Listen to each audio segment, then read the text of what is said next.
Hola, buenas noches. ¿Cómo están?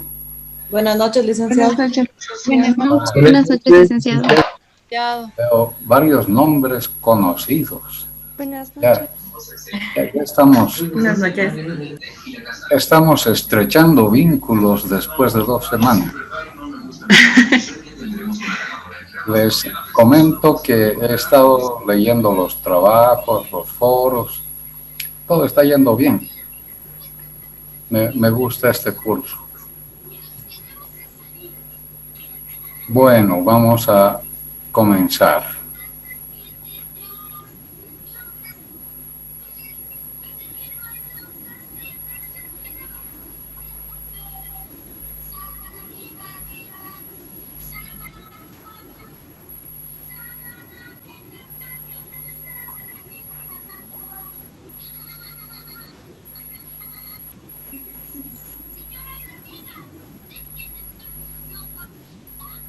Anoche nos hemos quedado viendo cómo es la transferencia del riesgo fuera del seguro.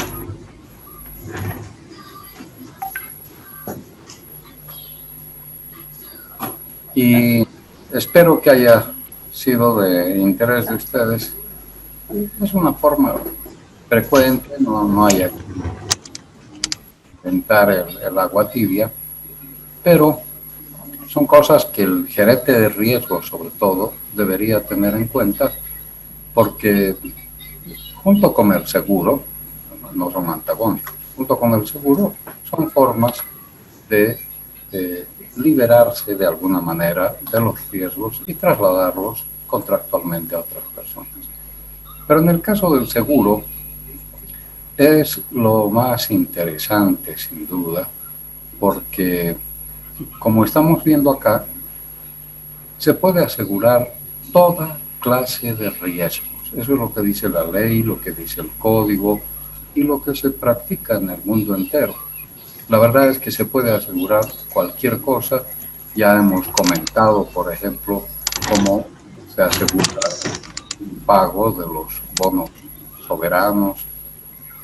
Realmente no hay nada que no pueda asegurarse mientras no vaya contra la ley.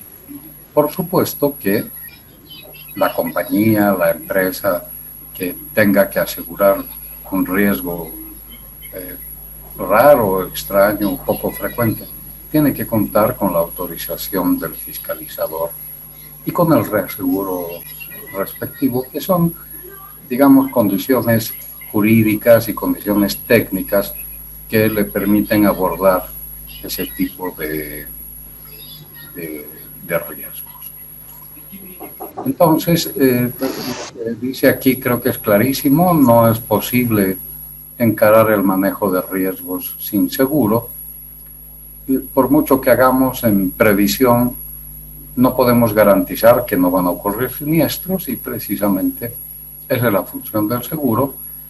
Y la administración de riesgos cuenta con el seguro y tiene con el seguro una herramienta que puede hacer la diferencia entre la quiebra y la supervivencia.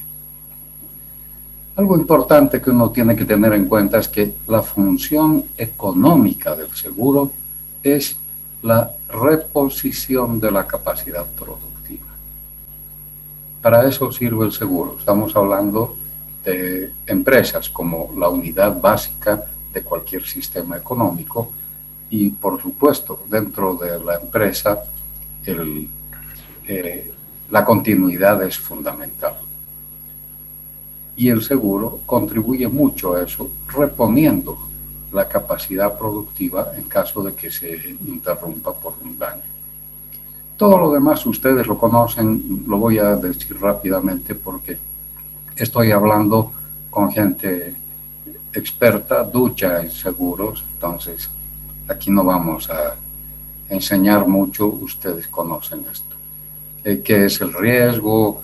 Los hechos ciertos no constituyen riesgos, pero esto sí, el asegurador puede cubrir todos o algunos de los riesgos y de ahí vienen las diferencias entre las pólizas de todo riesgo de daño a la propiedad o todo riesgo de transportes, etcétera, ¿no?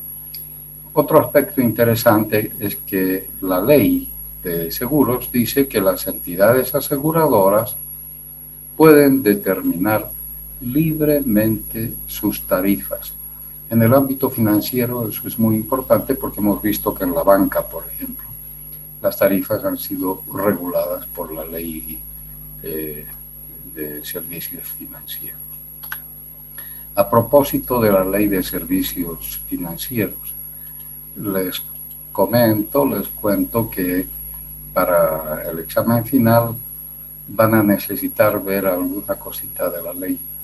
Está en el internet, la pueden bajar fácilmente, buscan ley de servicios financieros y con el número respectivo y la encuentran.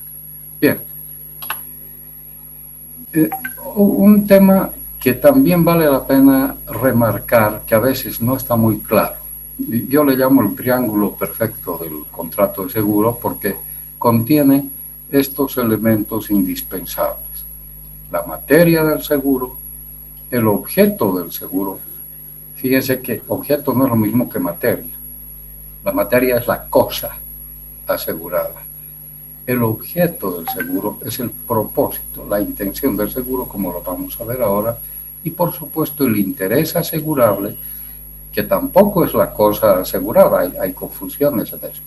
El interés asegurable es simplemente el vínculo económico entre el bien y el asegurado. Bien, entonces acá, ¿qué se asegura? El código lo dice con toda claridad. Se aseguran, dice, al hablar de que el asegurador puede cubrir todos o algunos de los riesgos a que estén expuestas las personas, los bienes o el patrimonio. Eso es lo que se asegura. ¿Qué se asegura? Personas, bienes o patrimonio. ¿Contra qué se asegura? Contra pérdida o daño por los riesgos pactados. Los que están en la póliza. Pueden ser todos los riesgos del ramo en cuestión o los riesgos selectivamente anotados, riesgos nominados. Entonces, acá lo importante es entender que el objeto del contrato de seguro, o sea, el propósito, la intención, la finalidad del contrato es cubrir toda clase de riesgos o cualquier clase de riesgos en los que exista interés asegurado. Entonces hay que reiterar esto. Objeto es el propósito, intención, finalidad. Entonces, ¿contra qué se asegura? Contra riesgos pactados. Ese es el objeto del contrato y el Código Civil lo aclara más. Todo contrato, dice, debe tener un objeto posible, lícito y determinado o determinado. Entonces, el contrato de seguro, al hacer la cobertura de riesgos, está actuando con un objeto posible, con un propósito posible, ¿se entiende, no? Con una finalidad posible, cubrir riesgos, objeto, propósito, finalidad. Finalidad que es lícita, por supuesto, y muy precisa, determinada. ¿Por qué se asegura? Porque existe un interés económico lícito. Y el código también lo dice, y ustedes lo saben, dice que en el seguro de daños, cualquier riesgo se puede asegurar si afecta a los bienes o al patrimonio. Claro, el seguro de personas está separado, pero igual lo que se asegura son personas, bienes o patrimonio. En el caso del seguro de daños, bienes o patrimonio, siempre que exista interés asegurado. ¿Y qué es el interés asegurado? Ese vínculo económico, esa relación económica, ese interés económico entre el bien que se asegura y el asegurado, el que quiere asegurar ese bien, que no siempre es el propietario, como ustedes bien lo saben.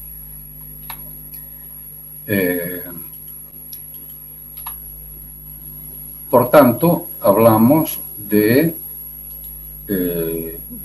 los componentes fundamentales del seguro: el bien o cosa material, el riesgo, que es el suceso o acontecimiento incierto, y el interés asegurable, que es un interés económico lícito.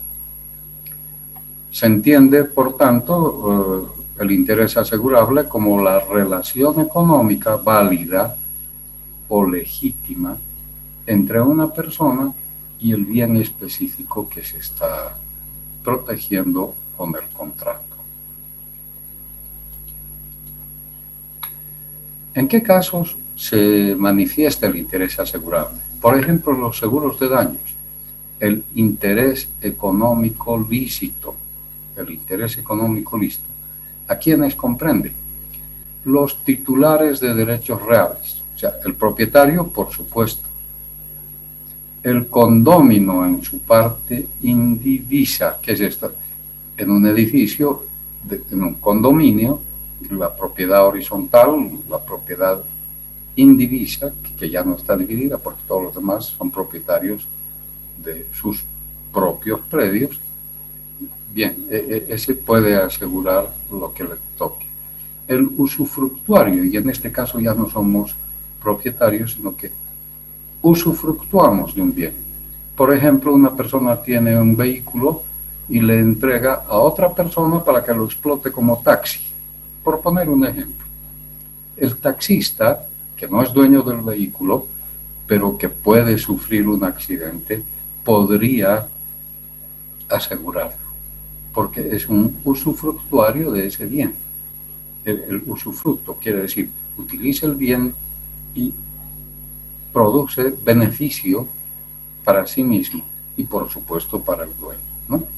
El usuario o habitador también, usuario, habitador, alquilamos un departamento o antigrético o un almacén, una empresa puede alquilar y puede asegurar eso aun cuando no sea propietario porque está en calidad de usuario y se nota que hay un vínculo económico directo, tiene interés en que esto esté asegurado porque ese almacén o ese departamento o esa casa que habita puede sufrir un daño por su causa, entonces lo puede asegurar. Titular de una servidumbre. ¿Sí? Entonces los titulares de derechos reales, en el sentido de que son bienes sujetos a registro y que constan en algún registro gubernamental, etc. Los acreedores también pueden asegurar. El acreedor hipotecario, por ejemplo, los bancos pueden asegurar. Así funciona el seguro de desgravamen con sus propias características, ¿no? Ahí no es el banco el que asegura, pero el banco es el que consigue el seguro, toma prácticamente el seguro y el que paga la prima es el usuario, el prestatario. Bien, entonces cuando hay el acreedor prendario en el caso de los almacenes de depósito, por ejemplo, los almaceneros tienen que asegurar, según ley, ya lo hemos visto al principio del curso, la mercancía que tienen en su poder y sobre la cual hacen créditos. El anticresista o que tenga privilegio especial o quirografario. Los detentadores obligados a restituir son otros que tienen interés asegurado. O sea, quienes sean responsables por daños o deterioros de la cosa. Los depositarios, incautaciones o cualquier otro tipo de depósito, que también puede ser contractual, etc. La cosa que está en depósito, más allá del warrant y demás, cualquier cosa que esté en depósito, si alguien tiene eventualmente, actúa como depositario por acción judicial, por lo que sea, puede asegurar aun cuando no sea de su propiedad. Locatarios, por supuesto, locadores de obra, comodatarios. El comodato es un préstamo sin intereses, es un préstamo sin precio. Las navieras, por ejemplo, creo que hemos hablado de esto, prestan sus contenedores a los importadores, a los exportadores, y el importador o exportador tiene que asegurar ese contenedor, que no es suyo, lo tiene prestado, no paga ningún precio por el préstamo, no está alquilando el contenedor, la naviera se lo da gratis, con la condición de que lo asegure. Entonces, como dato, es un préstamo gratuito. Los comisionistas, los martilleros, los transportadores, por supuesto, el transportador, incluso por ley, tiene la obligación de contratar seguros de responsabilidad civil contractual por daños a la carga que transporta. Otros que tienen interés asegurable, porque de eso estamos hablando, del interés asegurable, son los obligados a resarcimiento por daños a terceras personas o cosas de terceros.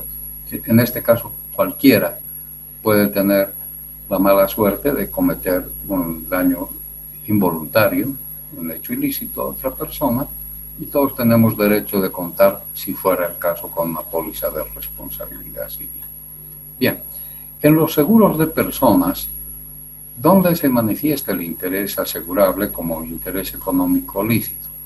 Comprende con carácter indemnizatorio a los que puedan ser dañados en su patrimonio. Por ejemplo, la afectación de su integridad corporal o salud. Ahí entran los seguros de accidentes, los seguros de salud. Y con carácter de previsión, un contrato de previsión, son los seguros de vida. Entonces, se producirán en el fallecimiento del asegurado en favor de beneficiarios nominados, como es el seguro de desgravamen, a título gratuito estamos hablando aquí. Los beneficiarios podrían ser sus familiares o cualquier otra persona, eso ustedes lo saben, el seguro no es herencia, el asegurado sobre cuya vida se toma el seguro, cuando no es a título oneroso, puede nombrar como beneficiario a quien quiera, a otra persona, o cuando no sea familiar o pariente, a una fundación, a un asilo, qué sé yo. Bien, pero también el fallecimiento del asegurado en favor de beneficiario a título oneroso, que sí es el caso del desgravamen, ¿no? Y de otro tipo de seguros parecidos. También el fallecimiento del asegurado en favor de sus herederos nominados, si él quiere que sea así. Herederos innominados. Si es que no hubiera nominado a nadie, ahí sí se convierte en herencia, porque habrá que hacer demostración de que existe un seguro donde no hay beneficiarios nominados y los herederos forzosos recién tendrían posibilidades de cobrar ese seguro. Finalmente, también hay interés asegurable con carácter de previsión en caso de supervivencia del asegurado, que son los seguros locales que ustedes conocen bien.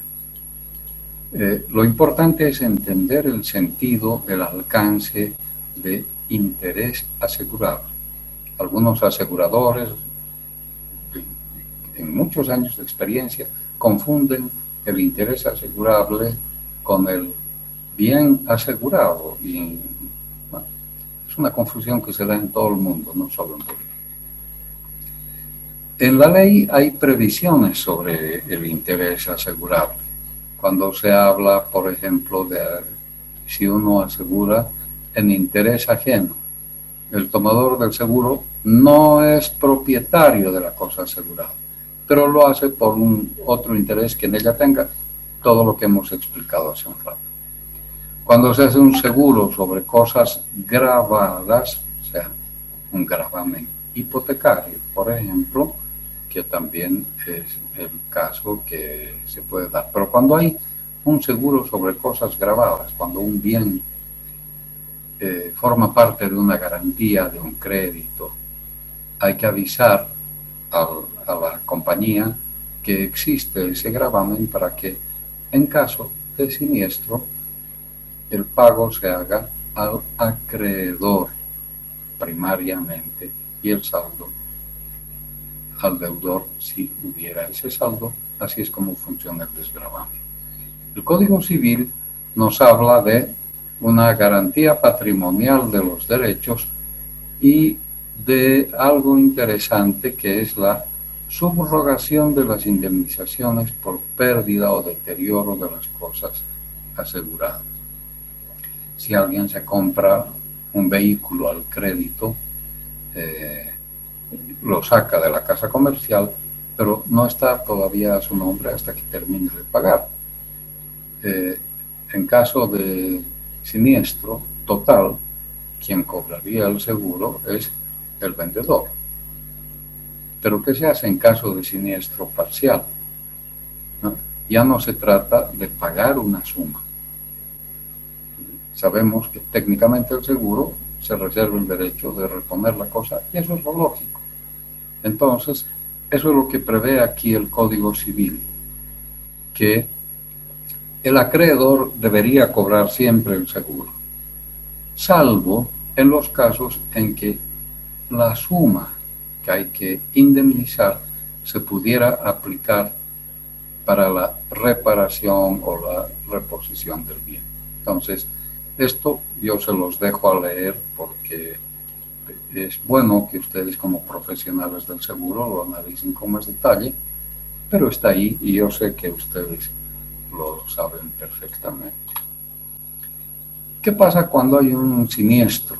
Cuando hay un siniestro se produce sin duda, sobre todo en el campo empresarial, que es el que estamos manejando aquí, ¿no?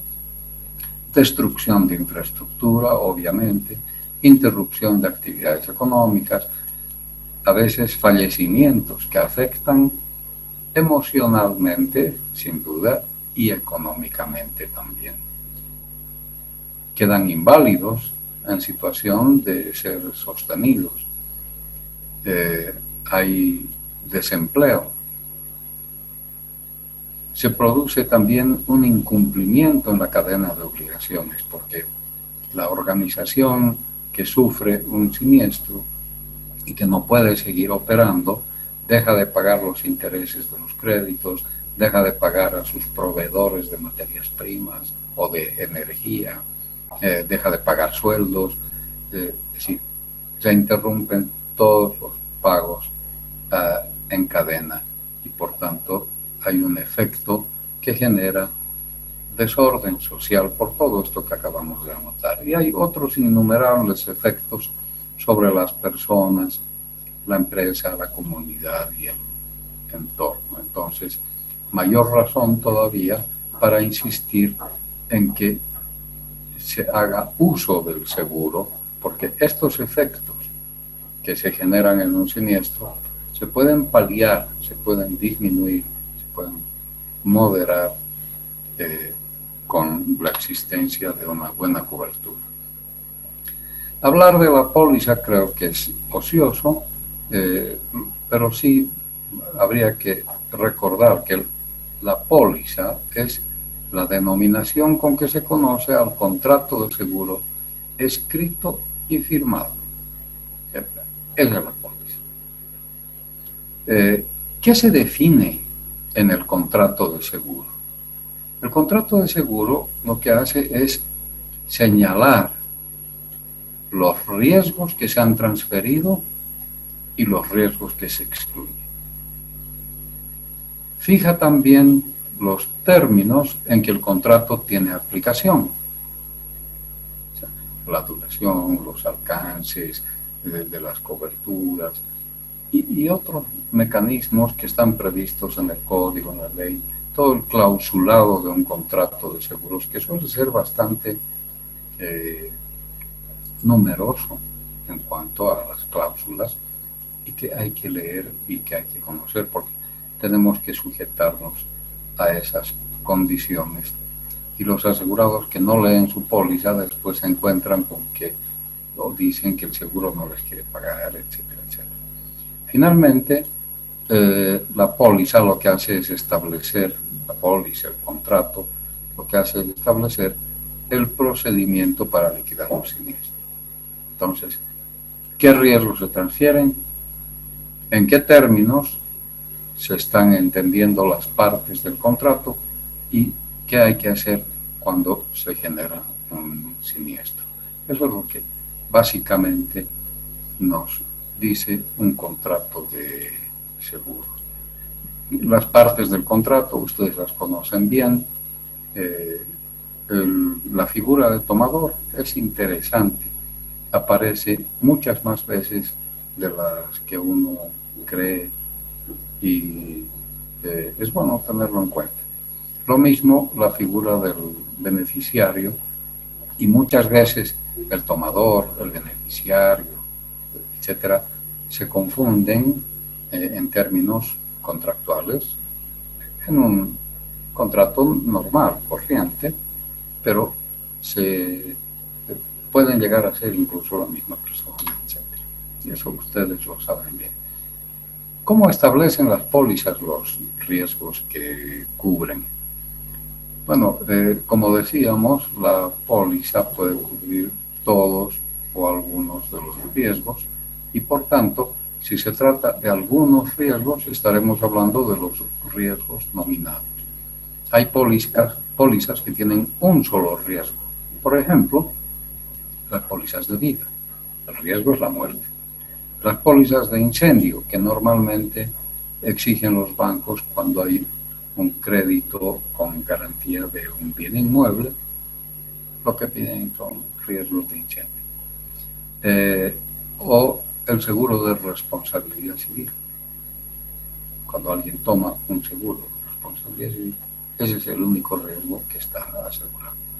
O el desgravamen hipotecario, que es lo mismo que el seguro de vida, el riesgo es la muerte. El seguro de crédito, el riesgo es la insolvencia del deudor. El seguro de robo, la explosión de calderos o las fianzas. Por ejemplo, los seguros de fianza tienen un único riesgo, será un incumplimiento del contrato, etc., ¿no? Bien, pero las pólizas de riesgos múltiples o combinados, como los llama el Código de Comercio, en el artículo 1113, que también se denominan pólizas multirriesgos, son como las de automotores que sí consideran varios riesgos, o incendio y aliados, ahí ya, más allá del incendio, todos los aliados, o las pólizas de accidentes o de aeronavegación, o las cláusulas B y C del Instituto de Cargamentos de Londres para transportes. En este tipo de pólizas ya ustedes saben que lo que no está cubierto está excluido. Y la otra forma de establecer qué riesgos se cubren es decir que la póliza es de todo riesgo. En ese caso, cubre todos los riesgos de daños a la materia asegurada, excepto los que están excluidos expresamente, y ahí se habla de que lo que no está excluido está cubierto. En la práctica, los riesgos no cubiertos son a veces numerosos. Eso el gerente de riesgos tiene que analizar con todo cuidado, porque varios de los riesgos excluidos se pueden cubrir con una extra prima y entonces se mejora la posición del asegurado. ¿Qué funciones tienen algunas pólizas? Bueno, la función principal de las pólizas es la de adaptarse a necesidades específicas de particulares o de políticas del Estado. Ya hemos visto que el Estado determina en muchos casos los seguros obligatorios porque considera que esa es una forma de proteger a la población, haciendo uso de un mecanismo tan interesante como es el seguro. Pero también decimos que las pólizas se adaptan a las necesidades específicas de particulares, porque los particulares son los que enfrentan, particulares, personas, empresas, organizaciones de todo tipo, particulares, ¿no? Enfrentan todo tipo de riesgos en los que el seguro también les puede dar un apoyo extraordinario, y ahí se dibujará, se confeccionará la póliza a la necesidad del cliente. Acerca de las pólizas abiertas o flotantes, yo creo que esto es una materia que ustedes la conocen bien. Es una póliza por declaraciones, se utiliza más que nada para transporte de mercancías o bienes que son homogéneas en su género y se dividen en despachos parciales. Las declaraciones sirven para el cobro de la prima, porque en caso de siniestro se hacen todas las verificaciones que correspondan en base a la documentación disponible. También se aplica la póliza abierta o flotante a otros riesgos como almacenes, warrant, stock portuario, o sea, donde hay flujo de carga, movimiento de bienes, todos homogéneos, etcétera, pero con una cobertura limitada. Por supuesto hay un límite de suma asegurada, pero esa mercancía se mueve permanentemente. Las pólizas colectivas o de grupo se utilizan en seguros de personas, por supuesto, también en los seguros de daños cuando hay lotes de vehículos o de otros bienes que se puedan agrupar también con carácter homogéneo, y en cualquier otro caso donde las características lo permitan. Y finalmente las cláusulas y las pólizas uniformes, que siempre dentro del seguro privado o de seguros sociales como el SOAT, que es un seguro social, se imponen sobre ciertas actividades o circunstancias. Entonces ahí está el SOAT, están las fianzas como póliza uniforme, está el desgravamen hipotecario también, que ya tiene hace un buen tiempo pólizas uniformes. Por favor, pregunten lo que quieran, interrumpan el momento que deseen hacer alguna aportación o algún comentario. Si no, seguimos adelante. Como estamos hablando teóricamente con gestores de riesgos, con gerentes de riesgos, acá hay unas advertencias que hay que tomar en cuenta, y sobre todo se les dice que tengan cuidado con el infraseguro.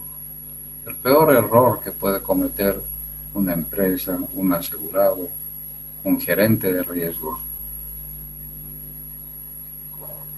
es asegurar por un valor menor al real.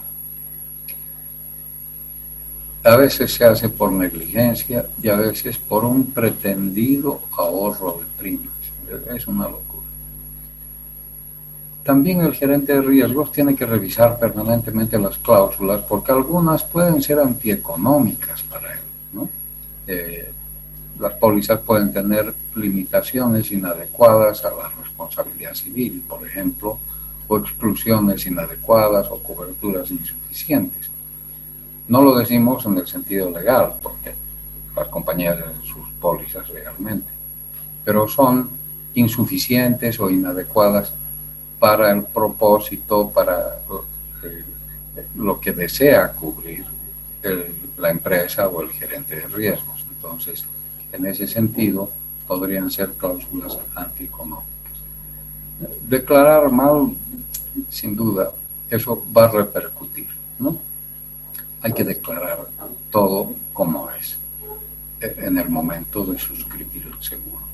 También hay que revisar los contratos y los programas de seguros. Es un ciclo que se repite permanentemente porque el seguro es dinámico, hay que atenderlo, ver que las primas y todo estén al día, pero sobre todo que no dé lugar a que ahora no me quieren pagar, bueno, pero usted leyó su contrato.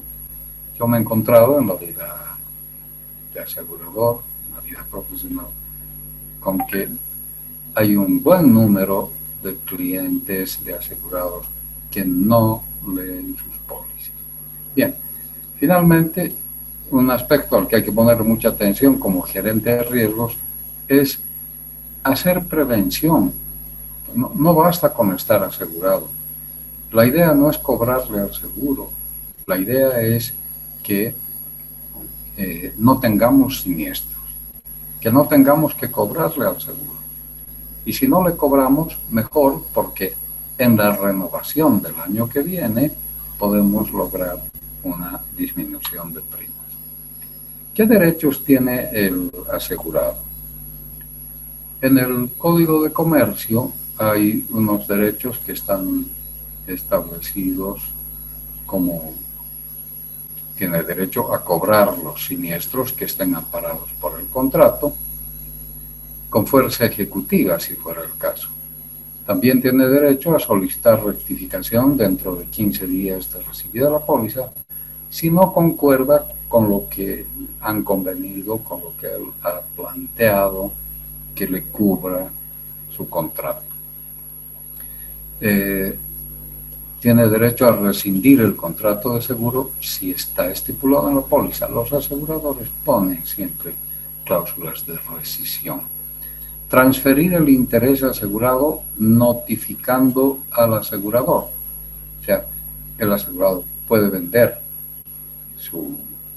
el bien que esté asegurado con la póliza y avisarle al asegurador para que el seguro también acompañe a la venta. El asegurador puede aceptar o no, pero el aviso, o sea, puede vender con el seguro dando aviso. Una cosa interesante es que ese aviso no es necesario si se trata de bienes transportados. En el seguro de transportes, los bienes pueden pasar de mano en mano, se endosa el bill of lading o el conocimiento de embarque, y la póliza a veces ni siquiera se endosa, pero se la podría endosar también sin aviso al asegurador.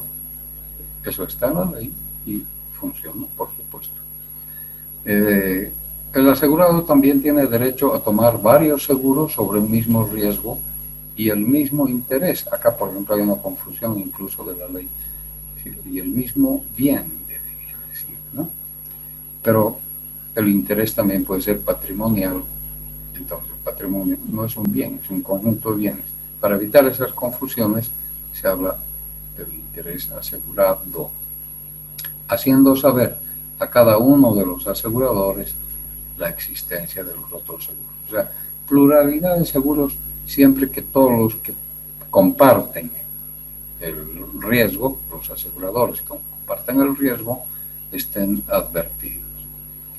Dar consentimiento previo en cualquier seguro para el caso de muerte, nombrar y revocar designación de beneficiarios, obtener el certificado individual de seguros para los de vida en grupo, y no hay rescisión unilateral de parte del asegurador en el contrato de seguro de vida y de transportes una vez que han entrado en vigencia. Seguramente ustedes sabían que no se puede rescindir el seguro de vida, pero el de transportes tampoco cuando el viaje ha comenzado. Eso está en el código y ahora los derechos que están en la ley dice que el asegurado tiene derecho a ser ilustrado por el corredor de forma detallada y precisa sobre las cláusulas del contrato de seguro, su interpretación, su extensión, recibir asesoramiento del corredor y en particular en materia de siniestros. Entonces, eso dice la ley, de parte del corredor, pero también la ley obliga a las compañías a que den información clara, veraz y suficiente sobre los productos y servicios ofertados. Los productos, o sea, el tipo de riesgos de pólizas que tienen para cubrir y qué servicios adicionales pueden dar al respecto por las entidades aseguradoras.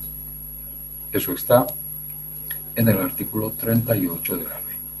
El asegurado entonces tiene derecho a que la compañía también le informe acerca de estos aspectos. ¿Qué dispone la ley de seguros en protección de los asegurados? En el artículo 23 impone obligaciones a los corredores parecidas a las que hemos visto en los otros artículos, sobre todo ilustrar al asegurado de manera detallada y precisa sobre las cláusulas del contrato de seguro. O sea, ya he comentado que los asegurados no siempre leen las pólizas, y algo útil que pueden hacer los corredores es persuadir al asegurado a que lea la póliza con su ayuda, con los comentarios que se le puedan hacer, para que esté consciente de los alcances del contrato que tiene con la compañía. Y por supuesto el corredor también tiene que asesorar al asegurado durante la vigencia del contrato, pero en particular, dice la ley, en materia de siniestros y pago de primas. En cuanto a la protección de los asegurados, tomadores y beneficiarios, la ley dice, primero, que tiene que haber siempre equidad en las relaciones entre asegurados, tomadores, beneficiarios y aseguradores o entidades, ¿no? Por eso hay una regulación del contrato. Y además dice que son nulas las cláusulas que limiten, supongan o renuncien los asegurados a sus derechos, o que permitan modificar unilateralmente el precio o condiciones de cobertura, o que impongan condiciones discriminatorias. Además, esto ustedes también lo saben, el alcance del contrato de seguros en caso de discrepancia siempre va a favorecer al asegurado. Lo interesante está aquí. ¿Por qué la fiscalización? Las funciones y objetivos, propósitos de la fiscalización. ¿Por qué existe fiscalización? Para proteger a los asegurados, tomadores y beneficiarios. Ese es en el fondo el principal motivo de que el seguro, la banca y otras actividades se fiscalicen. Proteger al usuario, al ciudadano que se vale de esos servicios. Ese es el leitmotiv de la legislación y de la protección al usuario en esta materia. Pero así como tiene derechos, el asegurado también tiene obligaciones. Y en el Código de Comercio nos hablan de que la obligación del asegurado es pagar la prima, si es tomador, cumplir con todas las obligaciones del contrato, declarar objetiva y verazmente, mantener el estado del riesgo, dar aviso de siniestro. Y aquí dejémonos de los 3 días. Nuestro código es del año 76, sí, ya tenemos más de medio siglo de vigencia de ese código, que es muy bueno, sin duda. Algunas cosas hay que ajustar, desactualizadas, pero ahorita se puede dar aviso inmediato, mandando fotos, mensajes, lo que sea. Así que no hay razones para no avisar pronto. Aún así, las compañías siguen dando posibilidades de un aviso tardío con los anexos respectivos. Bien, eso es algo que se negocia, no está mal, pero yo no encuentro razón para no avisar prontamente. Bien, el asegurado tiene la obligación de evitar la extensión y propagación del siniestro, no puede abandonar las cosas dañadas en incendios, en transportes, otro tipo de accidentes. Tiene que probar el siniestro y los daños, por supuesto, y responsabilizarse de cualquier acto que perjudique los derechos de subrogación. Cuando se aseguran cosas gravadas, tiene que declarar los gravámenes, eso lo vimos en el Código Civil. Notificar al asegurador la transferencia del interés asegurado, excepto en transportes. Notificar a cada uno de los aseguradores si existe pluralidad de seguros. En responsabilidad civil no tiene que admitir responsabilidad sin autorización del asegurador y tiene que cumplir las garantías implícitas y expresas del contrato de seguro de transportes. Eso es bien interesante del seguro marítimo, sobre todo, las garantías implícitas y expresas. Por ejemplo, las garantías expresas que ustedes deben conocer es que la nave, el buque, la embarcación, el medio de transporte, especialmente marítimo, tenga marítimo o acuático, ¿no? Porque también puede ser fluvial, tenga condiciones de navegabilidad. Sin embargo, el reciente siniestro que ha habido en Líbano, en Beirut, se trataba de un buque que salió en 2003 de Georgia, pasó por Atenas, en Atenas intentaron hacerle reparaciones, etcétera, y seguía con la carga de nitrato de amonio. Tenía que bajar por el canal de Suez hasta África del Sur, Camerún o algún otro país por ahí, y resulta que no tenía condiciones de navegabilidad y pidió prácticamente refugio en el puerto de Beirut. Ahí las autoridades no le permitieron salir después de algunas reparaciones que se hicieron porque no pagó el peaje, no pagó los derechos de uso del puerto. Se incautó el barco por la deuda el año 2003 y ahí se quedó. Entonces hicieron el traslado del nitrato de amonio del barco a un contenedor, dejaron en ese contenedor 7 años y explotó el nitrato de amonio. Ya sabemos las consecuencias, ustedes han visto las noticias. El buque que el 73 o 75 fue liberado, lo dejaron no liberado, lo pusieron en otro lugar y se hundió porque era re viejo. Les estoy contando todo esto porque ese buque era viejo, no tenía condiciones de navegabilidad y sabemos que en transportes se certifica, es como la inspección de vehículos que hace el tránsito aquí. Hay entidades oficialmente certificadoras a nivel mundial para decir si un buque tiene navegabilidad o no. Bueno, pasan cosas en el mundo. No estoy informado porque he estado preocupándome del tema. No he podido conseguir si este buque tenía o no un certificado de navegabilidad.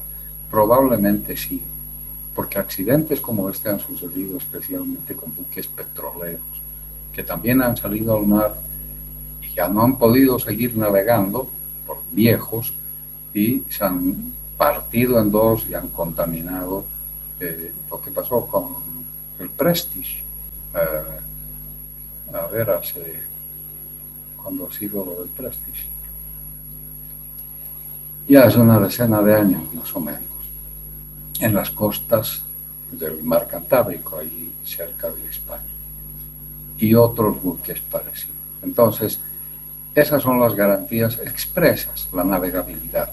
Pero también en transportes hay garantías implícitas, como son que el embalaje sea adecuado, que los bienes que se han embarcado están en buen estado, que los bienes que se embarcan son lícitos, que los bienes que se embarcan son neutrales, porque muchas veces, ahora que hay tanto conflicto entre los países en el mundo, se ponen armas o se pone cualquier otro material bélico y sin decir nada a nadie, según que entrega a una de las partes en conflicto. Entonces, se garantiza con las garantías implícitas la neutralidad de la carga, por supuesto la neutralidad del operador del buque, etc.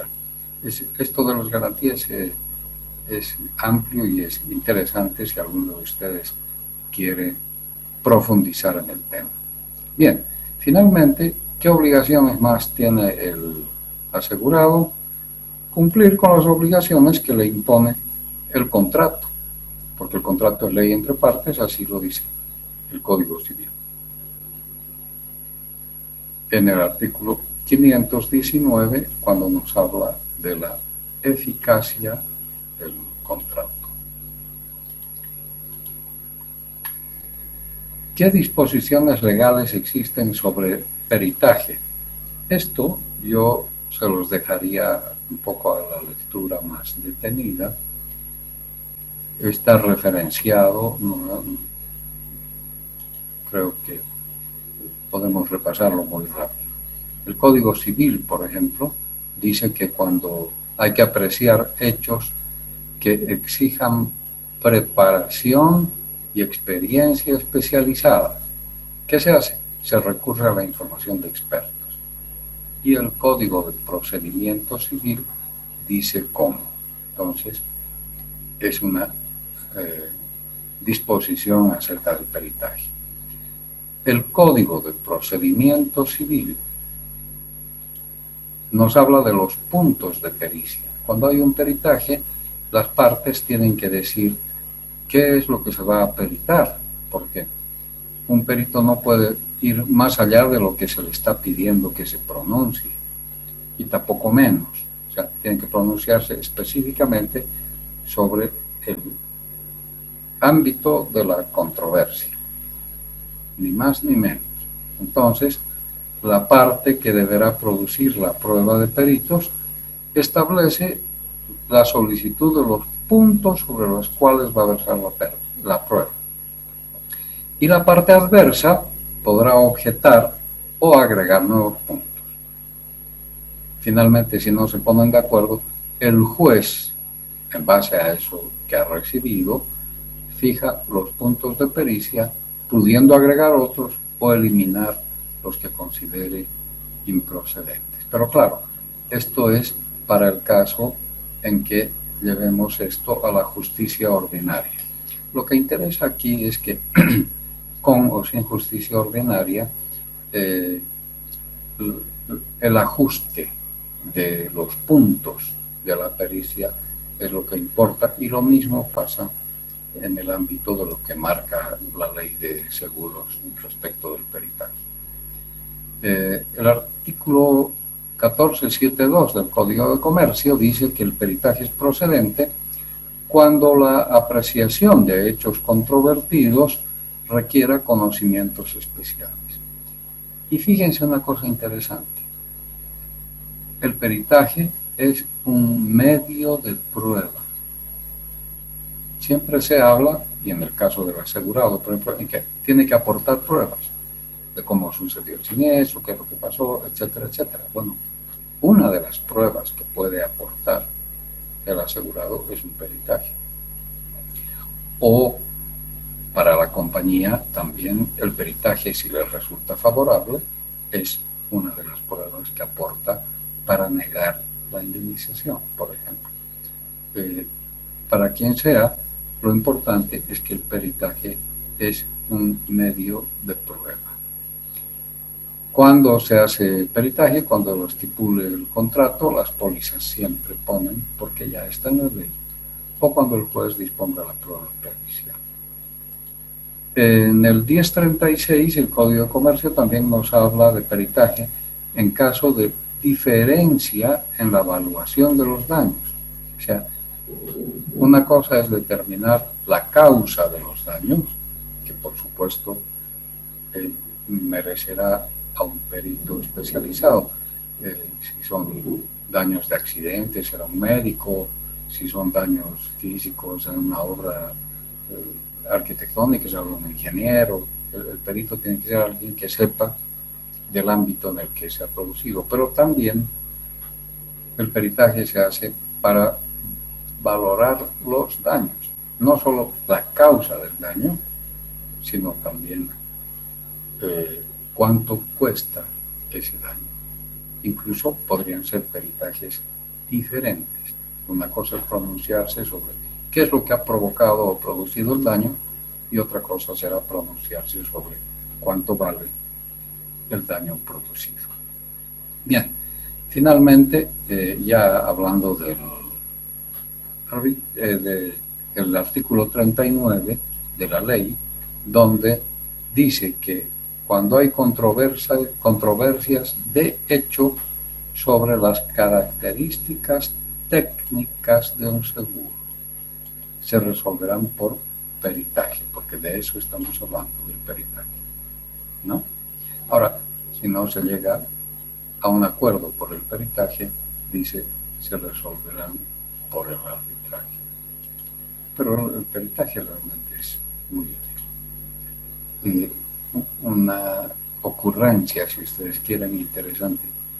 En caso de fallecimiento, por ejemplo, el primer perito que actúa allí es el médico forense.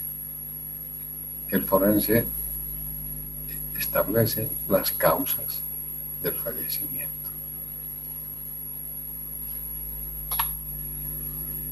¿Qué referencias legales existen sobre arbitraje? Acabamos de hablar del peritaje. En cuanto al arbitraje, el Código de Comercio, en el 1478, nos dice que pueden someterse a la decisión de árbitros las controversias en las que la ley permite transigir. O sea, no todo puede ir al arbitraje, sino controversias en las que la ley permite transigir. Obviamente, no estamos hablando aquí solo del arbitraje de seguros, sino de cualquier arbitraje comercial, fuera del ámbito de seguros también.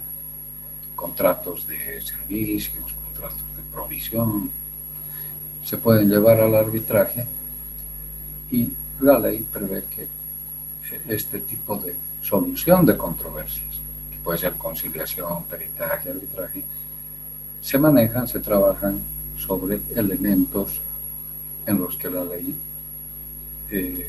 permite, es flexible, deja a que las partes puedan señalar mayor o menor cuantía, mayor o menor obligación, porque se puede negociar.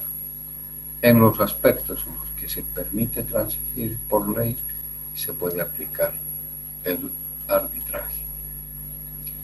El artículo 1479 nos habla de la validez de la cláusula compromisoria.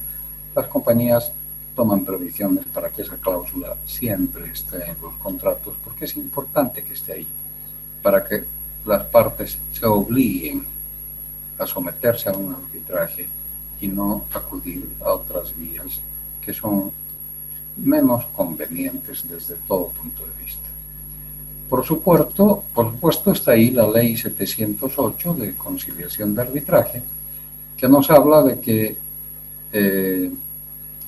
el arbitraje, sobre todo, es un medio alternativo de resolución de controversias en temas que no estén prohibidos por la Constitución política y la ley.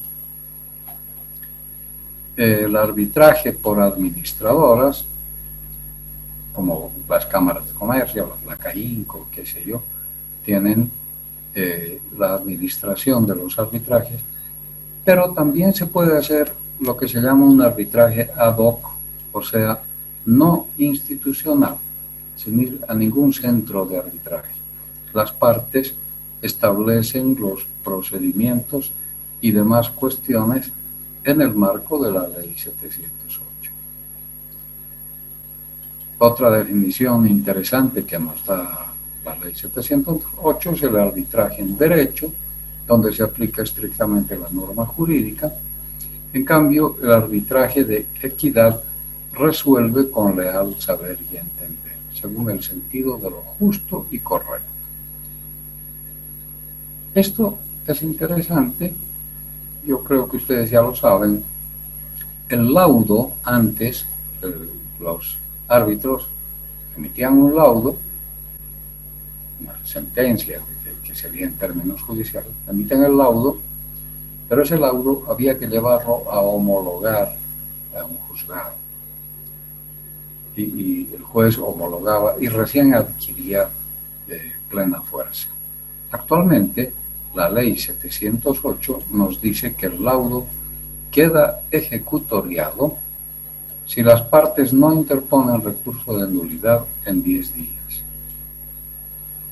o si la autoridad competente declara improcedente el recurso interpuesto. En resumen, un tribunal arbitral, institucional o no, emite un laudo con todas las formalidades del caso, pasan 10 días, adquiere plena fuerza de ley, como sentencia pasada en cosa juzgada, como dicen los abogados. Bien, el laudo arbitral ejecutoriado, después de esos 10 días, tiene valor de sentencia pasada en autoridad de cosa juzgada. Así lo dice la ley 708 y esto ha allanado mucho los problemas de llevar a homologar y de poner en vigencia un laudo oportunamente. Finalmente, la ley de seguros en el artículo 39, que ustedes ya conocen, dice que las controversias de derecho se someterán a arbitraje en única e inapelable instancia. ¿Cómo puede seleccionar una empresa aseguradora el gerente de riesgos? Tiene que tomar en cuenta varios factores. Uno de ellos sería la disponibilidad de las coberturas que él quiere, que requiere, que necesita. Una empresa con la que pueda negociar, de la que pueda recibir información veraz, correcta, y a la que le pueda aportar también su propia visión, su propia, lo que dice la ley, declaración veraz del estado del riesgo, para que se vean y se negocien las coberturas más adecuadas. Por supuesto que el coste final de las coberturas es importante. Eso es lo que los brokers generalmente consiguen mediante mini licitaciones, por llamarlo así, el mejor precio para el cliente, ¿no? Pero en eso hay que considerar las franquicias que se están negociando, si van a haber o no primeros riesgos y otras formas de colocación. Hay que ver también la solvencia financiera y estabilidad del asegurador. Para esto habrá que ir a las publicaciones y a la información que hace el fiscalizador. Hemos hablado de la actuación de las calificadoras de riesgo. Esas calificaciones se publican en los medios de prensa, pero también están en la página web de la APS. Cantidad y calidad del servicio ofrecido es algo que el gerente de riesgos tiene que saber evaluar en una compañía, tanto del asegurador directo como del servicio de intermediación, o sea, también el broker, ¿no? Que se vea que realmente prestan atención a las necesidades del comprador, que no está en una rutina del enlatado, que es la póliza, y que tiene que adherirse al enlatado. Hay que hacer el traje a medida, como se dice siempre. Habrá que ver el tamaño del asegurador, que no sea muy chiquito porque tiene que tener espalda para cargar los riesgos, pero a veces un asegurador muy grande también no se preocupa de atender eficientemente al asegurado individual. Eso hay que verlo, depende de cómo encara cada compañía el servicio al cliente. Finalmente, lo que se puede hacer es preguntar sobre el servicio a otros usuarios y asegurados del mercado. Todo el mundo lo hace. Oye, ¿tú tienes un seguro? Sí. ¿Con quién? ¿Con tal? Etcétera. ¿Has tenido siniestro alguna vez? Sí, me ha pasado esto o el otro. ¿Y cómo te han atendido? ¿Te han pagado? ¿No te han pagado? ¿Qué es lo que ha pasado? Es bueno saberlo porque así también sabemos con qué asegurador nos podemos relacionar mejor. En cuanto al corretaje, ¿cómo se hace para seleccionar un corredor? Hay que tener en cuenta de que el gerente de riesgos y el corredor de seguros no desempeñan la misma función. El corredor es un servicio externo, no conoce íntimamente todos los intríngulis de nuestros riesgos. Un corredor puede ser muy profesional, pero no tiene por qué conocer esos detalles. Quienes conocen bien esos detalles son los gerentes de riesgos, porque incluso manejan información confidencial, que a veces se brinda o no se brinda. Así que no hay que confundir o decir, a ver, llamen a un corredor y el corredor que coloque los seguros. El corredor va a hacer su mejor trabajo, lo mejor que puede, y sin embargo pueden estar mal colocados nuestros riesgos.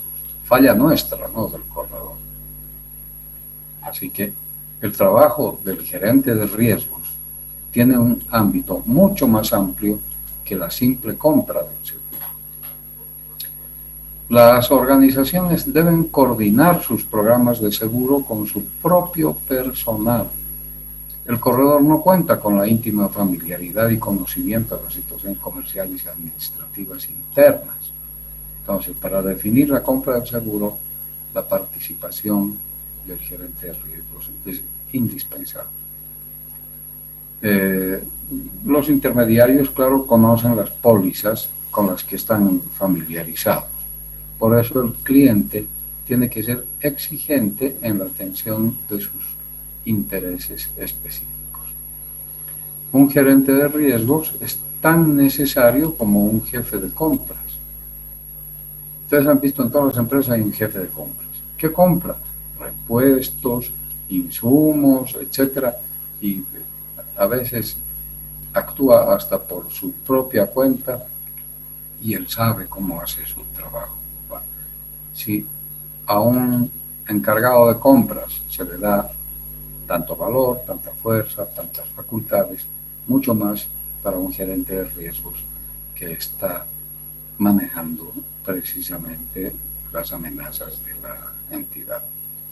Finalmente, la función del corredor es importante, pero hay que nombrar un delegado interno de la empresa para que trabaje con el corredor, para que maneje las cosas de mutuo acuerdo, que haga seguimiento. Esa es la recomendación que se hace, ¿no? Sobre todo en las empresas grandes, para que el corredor ejecute su trabajo a satisfacción, para que haga bien lo que queremos, porque es en beneficio nuestro.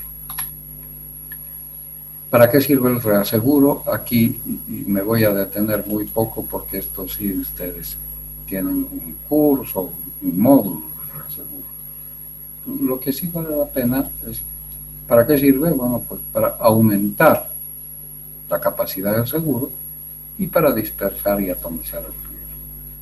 Esto va en beneficio de la compañía más que del asegurado. Es la forma en que la compañía se convierte en asegurado y asegura sus riesgos. Pero cuando una compañía trabaja con un buen reaseguro, con un buen sistema de reaseguro, el beneficio también es para el cliente, porque obviamente ese sistema es completo, se sirve de unos y de otros. Entonces acá no vamos a explicar lo que dice el código, ustedes lo conocen bien, solamente hay que tener en cuenta el valor que tiene el reaseguro en todo sentido. Aquí había un pequeño ejemplo de la atomización del riesgo. No sé si corresponde así muy rápidamente.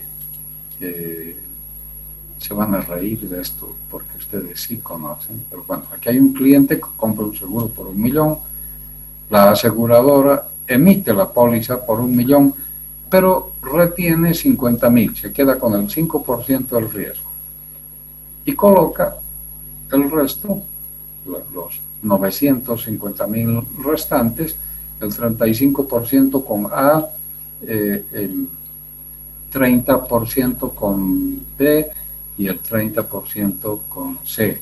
Pero estos, por su parte, también reaseguran, atomizan el riesgo, etcétera, etcétera. Este ejemplo realmente es muy simple, muy elemental, pero es útil porque lo que se quiere es mostrar cómo un monto que puede ser sustancial se difumina, se divide, se parcializa, y así el impacto es sustentable por todos sin mayor problema, y por tanto la indemnización también se consigue con toda facilidad.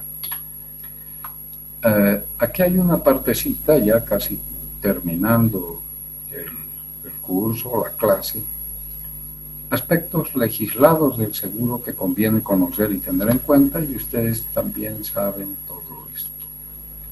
El carácter indemnizatorio del seguro. ¿Cómo se liquida la indemnización? La indemnización, dice, se paga en dinero. Eso dice el artículo 1055. Pero se puede estipular la reposición, la reparación o reconstrucción, y las compañías se cuidan mucho de que una cláusula de la póliza diga esto. En cuanto a cómo se liquida la indemnización, habrá que tomar en cuenta si se trata de pérdidas totales o parciales.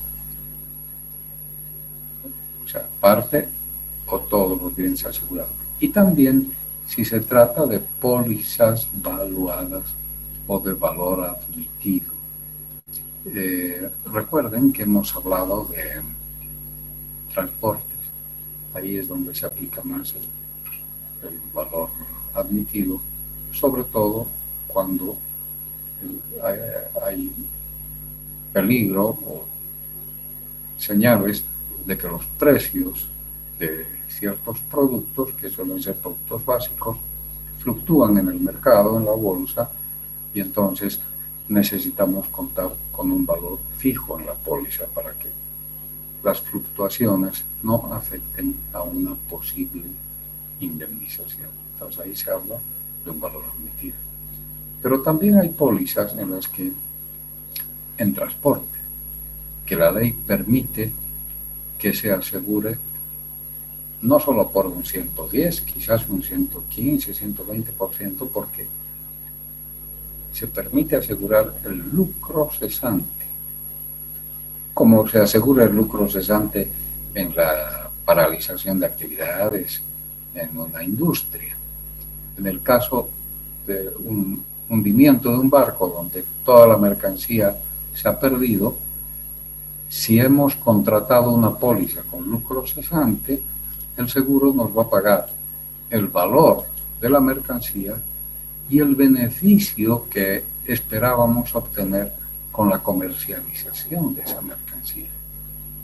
Entonces, eso es lo que hay que tener en cuenta, como dice acá, cómo se liquida la indemnización. Bueno, esta es una forma muy general que establece el código, pero dice hay que tener en cuenta el tipo de póliza que se ha estado manejando o trabajando. ¿Qué es la subrogación? Hablar de esto realmente es redundante con ustedes, pero me gustaría tocar esto. ¿Para qué sirve la subrogación?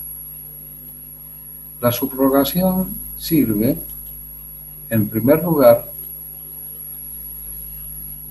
para evitar que el responsable del daño quede exento de su obligación. O sea, hay un daño, la compañía indemniza, el asegurado feliz y el causante del daño feliz también, porque como el seguro paga, y no es así. Mediante la subrogación, una vez que el seguro ha pagado el siniestro, repite contra el causante del daño, porque no puede haber la generación, el haber provocado un daño y después quedar como si nada, ¿no? Entonces, la subrogación hace que el responsable no quede exento de su responsabilidad.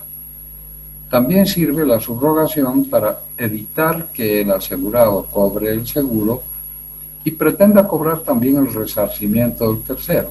O sea, le cobra el seguro y después se va contra el causante del daño y cobraría 2 veces. Entonces, una vez que el asegurador paga, automáticamente el asegurado pierde, deja de tener derechos de cobrarle al causante. Por la subrogación, la compañía hará uso de esa facultad.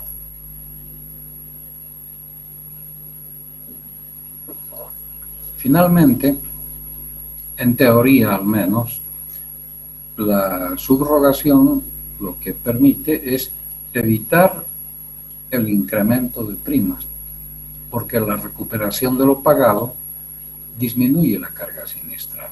O sea, la prima se calcula sobre el riesgo.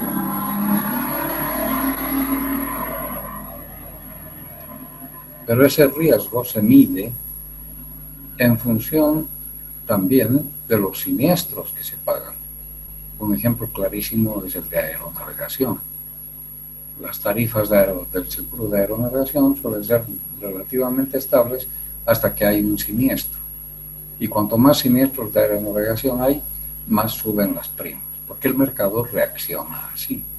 Entonces, en teoría, cuando hay recuperos, se supone que el siniestro no causa una lesión muy grande a la compañía. La compañía, al recuperar, logra que el impacto del siniestro sea menor y, por tanto, no necesita subir las tarifas o no subirlas tanto. Bueno, esas son las finalidades, las ventajas que la subrogación podría tener en este tipo de negocio. Lo demás ustedes lo conocen. Otro aspecto que está legislado es la nulidad del contrato. ¿Cuándo es nulo el seguro? Cuando tiene por objeto el contrabando, comercio ilegal, o las declaraciones falsas y reticentes hechas con dolo, ¿no? Si hay mala fe, el asegurador tiene que probarlo. En la agravación del riesgo, etc. Creo que esto no hace falta manejarlo con más detalle. Salvo que ustedes tengan preguntas, por favor.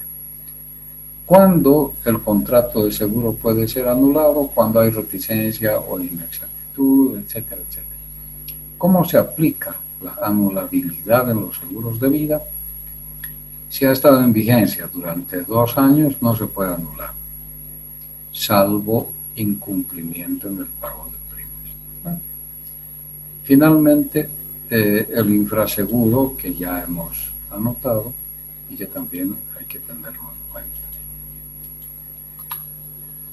Primer riesgo, esto ustedes han visto, a mí esa presentación se me ha hecho más larga de lo que yo hubiera querido, pero esto se les ha explicado ampliamente en esa presentación, sobre todo hablando de las torres del World Trade Center.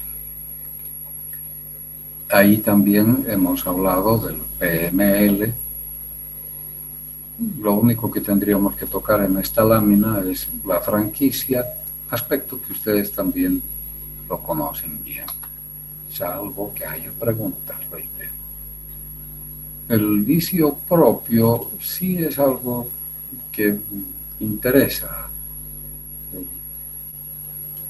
entendiendo como germen de destrucción o deterioro que llevan en sí las cosas por su naturaleza o destino. La naturaleza de los bienes orgánicos, por ejemplo, es que sufran descomposición química de su estructura, y entonces es su naturaleza deteriorarse con facilidad. Y por supuesto el seguro no cubre eso. O destino, que es, nadie va a cobrar el desgaste de las llantas de su vehículo, porque el destino de las llantas es ese, desgastarse. Y lo mismo pasa con poleas, empaquetaduras, rodamientos y cosas que en lo que hace al desgaste, el seguro no lo puede cubrir. Los daños que puedan provocar esos desgastes sí estarían amparados. De la pluralidad de seguros ya hemos hablado, de las garantías ya hemos hablado, y por si acaso todo lo que dije lo tienen anotado en esta lámina. Garantías en la Ley de Seguro Marítimo inglesa, que es a la que se apega la mayor parte de los juristas para resolver conflictos o controversias, ¿no? Pues la neutralidad de la carga y de la embarcación, la licitud de la carga o de lo que se esté asegurando, el buen estado de las mercancías al embarque, el lugar y plazo razonable para el embarque en y desde. O sea, es interesante que el código, cuando nos habla de garantías implícitas y demás, hace el tratamiento de este tema en el seguro marítimo, porque evidentemente es ahí donde más aparece este tipo de garantías. Pero en el resto de los seguros de daños también hay garantías explícitas e implícitas. O sea, la buena fe del asegurado es una garantía implícita. Previsiones de la ley respecto de la transmisión de bien asegurado. Ya hemos hablado de esto, pero este es un enfoque un poquito diferente. La muerte del asegurado, que tiene bienes que están amparados por una póliza. Entonces, dice, el contrato de seguro a la muerte del asegurado no se extingue con la transmisión del interés asegurado. O sea, la cobertura permanece en favor de los herederos o causahabientes, que son responsables, por supuesto, de seguir cumpliendo las obligaciones que les impone la póliza. Lo mismo pasa con la quiebra o con el concurso de acreedores o concurso preventivo del asegurado. Si una empresa quiebra, los seguros permanecen vigentes. No hay extinción del contrato. El contrato de seguro subsiste en favor de la masa de acreedores. O sea que una empresa en quiebra, si tiene la mala suerte encima de incendiarse, el seguro va a pagar el incendio o el monto que esté asegurado en beneficio de los acreedores. Finalmente, la transferencia del interés asegurado entre vivos, por acto entre vivos, porque aquí hemos hablado de muerte del asegurado, ¿no? La transferencia por acto entre vivos debe ser notificada al asegurador, excepto en el seguro de transporte, ya lo dijimos, y si se omite esto, da lugar a la extinción del contrato, etcétera, menos en transporte. La rehabilitación automática de la suma asegurada, ustedes la conocen perfectamente, y este es uno de los elementos que hemos expuesto también en el caso de las dos torres, ¿no? Tan automática, tan inmediata ha sido la rehabilitación, que los minutos que han mediado entre el ataque de un avión y del otro, es decir, la reposición del valor asegurado de 3.700 millones de dólares por torre, se hizo inmediatamente. no bien terminó el ataque a la primera torre, la otra ya estaba automáticamente asegurada. Y vamos a terminar el curso con esto. Les voy a pedir un minutito más, estamos en hora, para que veamos el riesgo país. ¿Qué evalúan las calificadoras en el riesgo país? Como siempre, la calificación del riesgo, ¿para qué sirve? En el seguro y en cualquier ámbito, sirve para medir la capacidad de pago de la organización, de la entidad, de la persona, del asegurador, capacidad de pago. Entonces, en ese espíritu, las calificadoras determinan la capacidad de pago de un país. Y en este caso, en los préstamos o en la emisión de bonos soberanos. Se mide el riesgo político. Las agencias internacionales especializadas definen el riesgo político como la posibilidad de que se prohíba la repatriación de capitales, por ejemplo, o el pago de intereses sobre los bonos o los créditos, o el pago de dividendos, como consecuencia de qué? De la estabilidad o la inestabilidad política, la legitimidad del régimen en el poder, el nivel de consenso nacional en temas importantes o las características de la oposición. Entonces, en resumen, un país conflictivo por muchas aristas de su política interna puede ser calificado con un riesgo político mayor o menor que incide en la evaluación. El riesgo económico se mide con aspectos que se refieren a factores controlables por el país, que controla un país interiormente, su política económica, su política monetaria, su política cambiaria. Aquí tenemos un tipo de cambio estable hace mucho tiempo. Su política comercial relacionada a aranceles o barreras no arancelarias en el comercio internacional.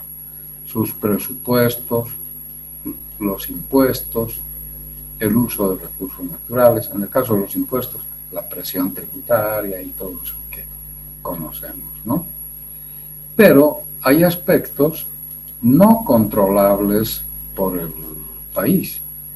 Y en ese aspecto se toma, por ejemplo, la balanza de pagos, las medidas de los socios comerciales. Bolivia tiene importantes socios comerciales. Recientemente la India, por ejemplo, que compra oro en cantidades extraordinarias. La China ya hace tiempo que es un socio comercial importante. Los Estados Unidos siguen siendo un socio comercial importante. Y ni qué decir Brasil y Argentina con el gas. Pero los problemas con estos dos últimos socios, Argentina y Brasil, están empezando a aparecer muy complicados. Bien, ¿qué dependencia hay de los recursos naturales? Ese es un aspecto externo, porque la demanda de los recursos naturales tiene que ver con la demanda externa, o la tasa de interés internacional. Dicen que la Fed, el Banco Central de Estados Unidos, está manteniendo bajas las tasas de interés porque con la pandemia y demás, la posibilidad de una inflación es muy grande. Entonces, a ver si se mantiene así. Finalmente viene el riesgo soberano, que determina si el deudor o garante de la inversión o crédito es el gobierno. O sea, ¿quién está respaldando la deuda externa? Si el que respalda la deuda externa, bonos, créditos, etcétera, deuda multilateral, bilateral, es el gobierno, también se establece a la fecha de vencimiento de las obligaciones si el gobierno puede decidir o no satisfacerlas. Lo que ha dicho la Argentina 2 veces en su default, dijo, no pago, te debo 100, si quieres te pago 30. Entonces, Ese es el riesgo soberano. ¿Por qué un país puede decidir no pagar? ¿Por consideraciones políticas o simplemente por carencia de divisas, que era el caso argentino? Bien, damas y caballeros, hemos llegado al final.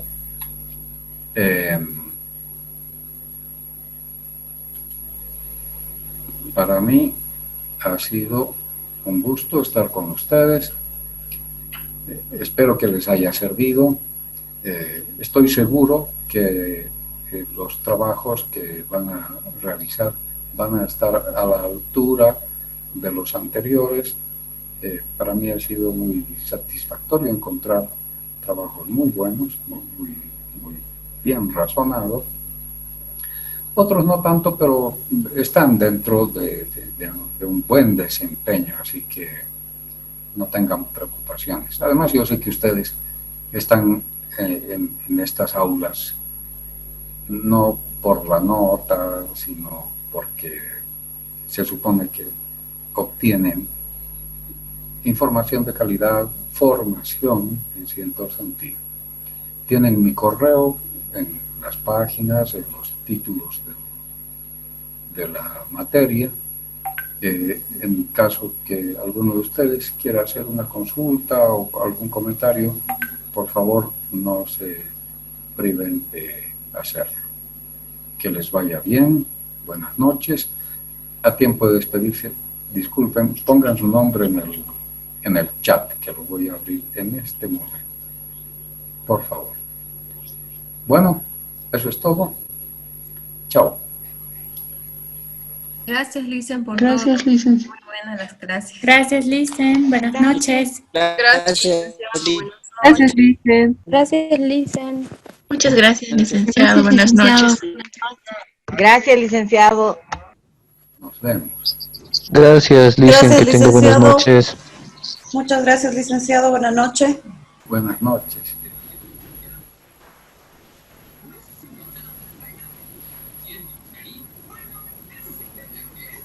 Hoy presentamos la lluvia este. Yo no apago ni cierro hasta que terminen con el chat.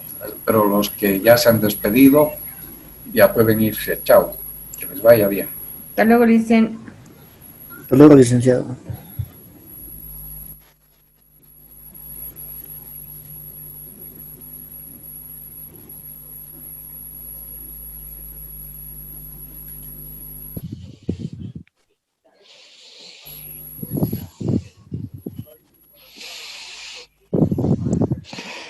Licenciado Carlitos, ¿cómo está? Buenas noches.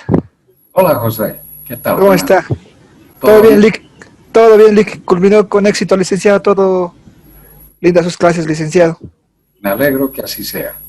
Lic, le comento que ya está en el grupo de WhatsApp. Se les ha informado de la forma que hemos quedado y el examen mañana pueden ellos ingresar a las 9 hasta el domingo, hasta las 12 del mediodía.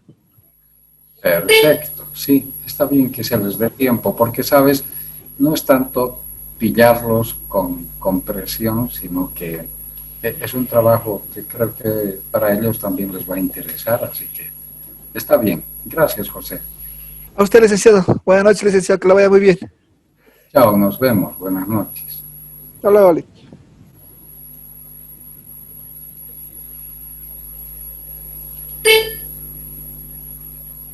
Pi.